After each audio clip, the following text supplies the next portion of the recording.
May mga nakalatag ng hakbang ang pamahalaan para matugunan ang kakulangan ng nurses sa bansa. Kabilang na dyan ang pag-hire ng karagdagang Filipino healthcare professionals. Si Alan Francisco sa detalye. Tinututukan ng administrasyon ni Pangulong Ferdinand R. Marcos Jr. ang pangailangan sa dagdag ng mga nurse sa bansa. Ito ay sa pamamagitan ng pag-hire ng mga karagdagang Filipino healthcare professionals. Napag-usapan ito sa pulong ni Pangulong Marcos at ang Private Sector Advisory Council, Healthcare Sector Group at iba pang ahensya ng gobyerno. Ang pag-hire ng mga dagdag na nurse ay rekomendasyon nila upang mapaigting ang healthcare system sa bansa. Ayon sa PISAC, patuloy ang programa nilang Clinical Care Associates na makatutulong na magkaroon ng trabaho ang mga nursing graduates na hindi pinalad sa exam.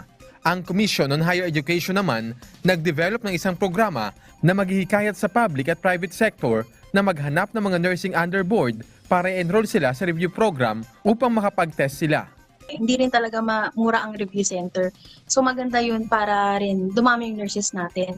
Kasi yung iba, marami kasi tayong nursing students din na pag nag-fail, nawawala ng pag-asa. Isa rin is walang budget din sa mga review centers or hindi nila alam saan sila magre-review. So nawawala ng confident mag-board exam. So makakatulong yun, sir, kung talagang magbibigay yung government ng mga free review, free trainings para mas dumami yung nurse. Tuloy-tuloy ang recruitment para sa second batch ng Clinical Care Associates sa Mayo ng 2025 board examinations. Samantala, lumalabas sa record na may pagtaas sa nursing board passers simula noong 2022 onwards, kumpara noong pre-COVID years dahil sa recalibrated curriculum. Nariyan din ang Balik Nurse Program at ang programa ng TESDA CHED Credit Transfer. Ang Department of Foreign Affairs at Department of Migrant Workers na ikipag-usap din sa ibang bansa para sa bilateral agreement kung saan tutulungan ng mga Filipino nursing students na kalaunan ay maaari nilang mai-hire. Nariyan din ang mga lokal na pamahalaan para sa Adapt a Hospital program. Sa kasalukuyan, ang gobyerno ay nakikipagtulungan din sa Austria kaugnay ng programang ito.